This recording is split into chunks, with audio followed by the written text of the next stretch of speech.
que o porte de arma quando oficial em serviço ativo ou em inatividade, salvo caso de inatividade por alienação mental ou condenação por crimes contra a segurança do Estado, ou por atividades que desaconselhem aquele porte. R. O porte de arma pelas praças, com as restrições impostas pela respectiva Força Armada. E S. Outros direitos previstos em leis específicas. Parágrafo 2º. São considerados dependentes do militar.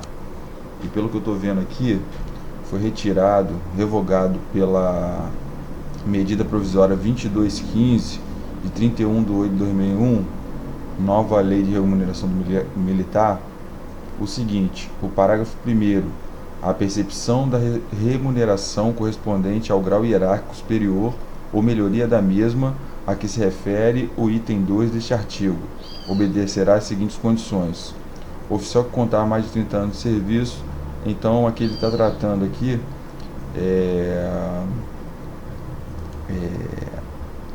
do que são os direitos dos militares. E essa situação do posto acima, tá, ela foi retirada do texto do Estatuto dos Militares por aquela medida provisória 2215. Parágrafo 2º. São considerados dependentes do militar: 1. A esposa. 2. O filho menor de 21 anos ou inválido ou interdito. 3. A filha solteira, desde que não receba remuneração. 4.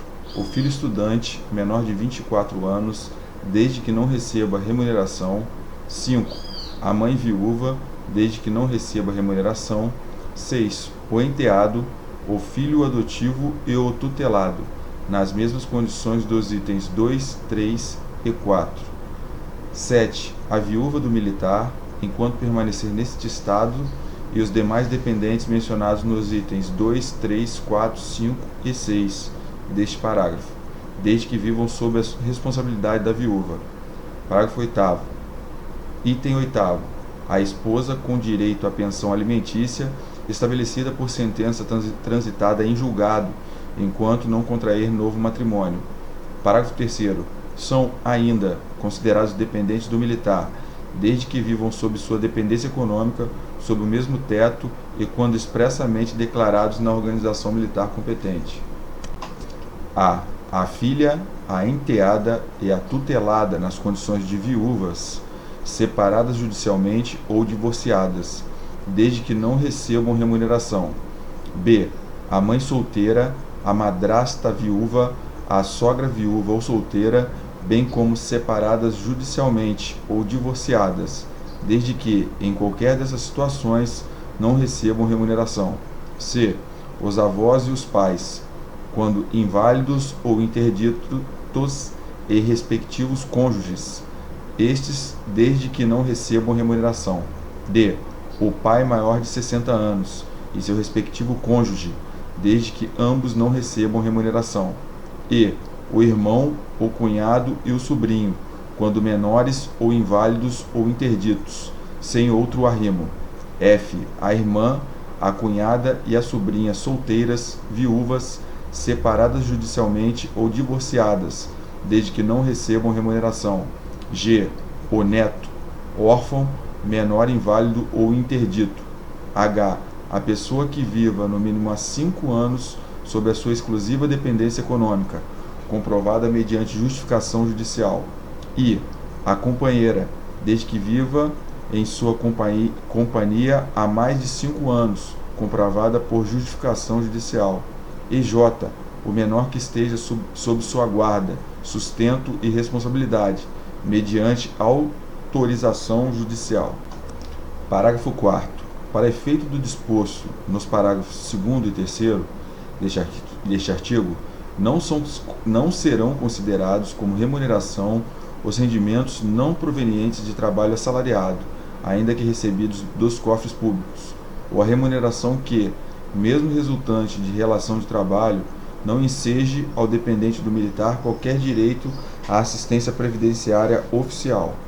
Artigo 51.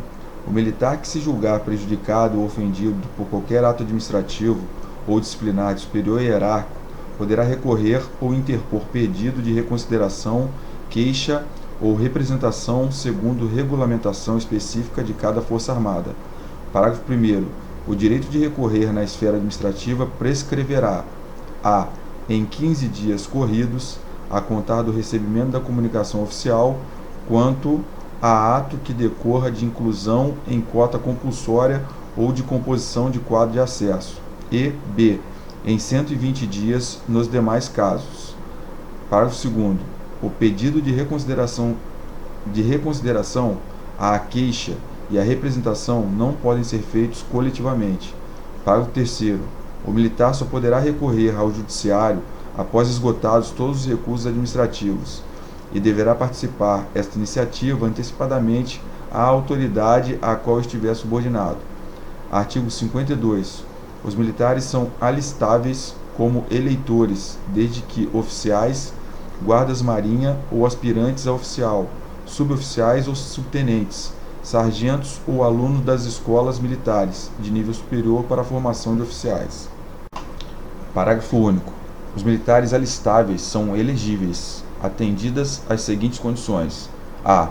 Se contar menos de 5 anos de serviço, será, ao se candidatar a cargo eletivo, excluído do serviço ativo mediante demissão ou licenciamento ex officio, e b.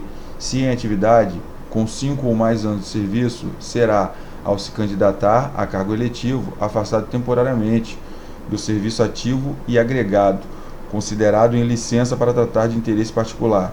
Se eleito, será, no ato da diplomação, transferido para a reserva remunerada, percebendo a remuneração a que fizer jus em função do seu tempo de serviço. Seção 2. Da remuneração. Então, estou vendo aqui que o artigo 53 já foi tirado. E qual era o artigo 53?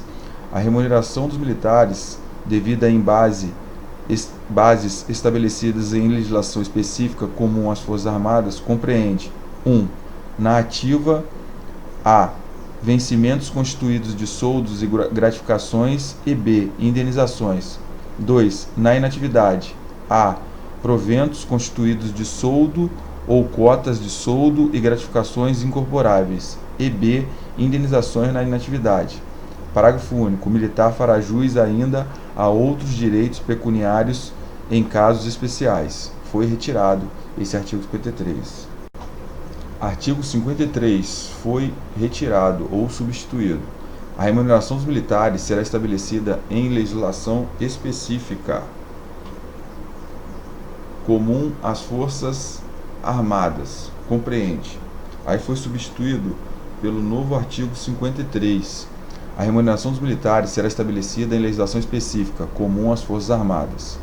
1. Na ativa, a. Soldo, gratificações e indenizações regulares. 2. Na inatividade, a. Proventos constituídos de soldo, os quota de soldo e gratificações incorporáveis. b. Adicionais. Artigo 54. O soldo é irredutível e não está sujeito a penhora, sequestro ou arresto, exceto nos casos previstos em lei. Artigo 55. O valor do soldo é igual para o militar da ativa, da reserva remunerada ou reformado, de um mesmo grau hierárquico, ressalvando o disposto no item 2 do caput do artigo 50. Artigo 56. Por ocasião de sua passagem para a inatividade, o militar terá direito a tantas cotas de soldo quantos forem os anos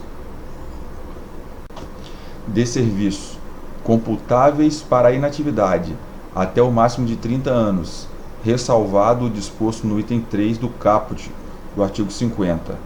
Parágrafo único. Para efeito de contagem das cotas, a fração de tempo igual ou superior a 180 dias será considerada 1 ano. Artigo 57.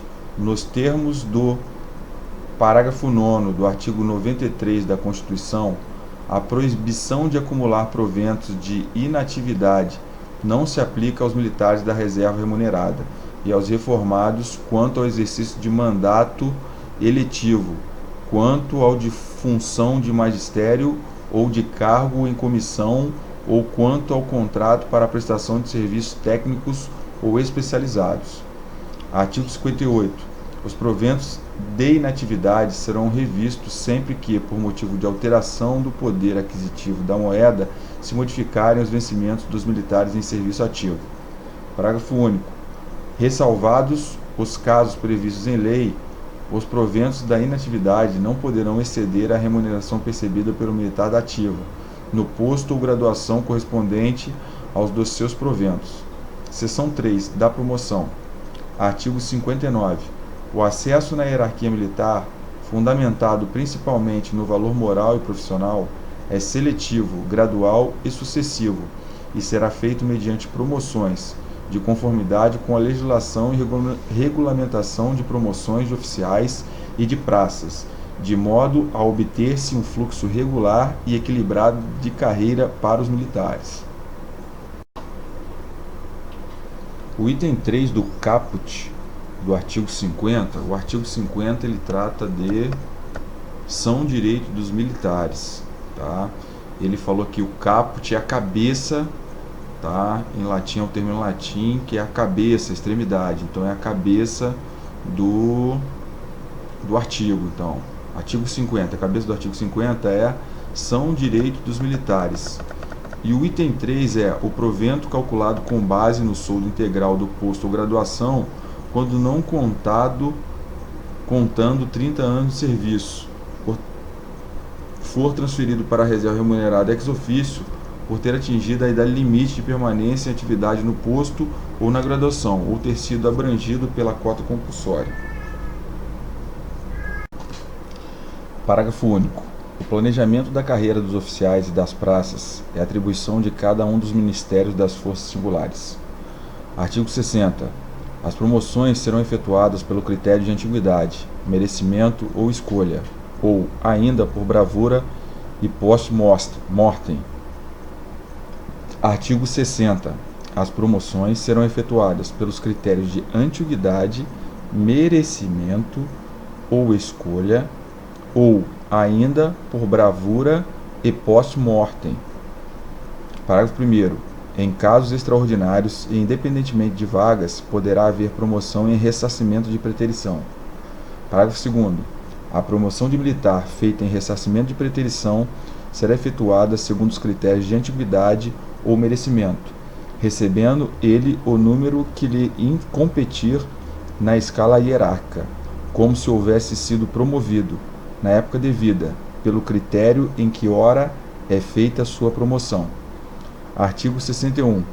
A fim de manter a renovação, o equilíbrio e a regularidade de acesso nos diferentes corpos, quadros, armas ou serviços, haverá anual e obrigatoriamente um número fixado de vagas à promoção, nas promoções abaixo indicadas. 1. Almirante de esquadra, generais de exército e tenentes brigadeiros, 1/4 dos respectivos corpos ou quadros. Isso aqui caiu em uma das provas anteriores. 2. Vice-almirantes, generais de divisão e majores brigadeiros, 1/4 dos respectivos corpos ou quadros. 3. Contra-almirantes, generais de brigada e brigadeiros, 1/4 dos respectivos corpos ou quadros.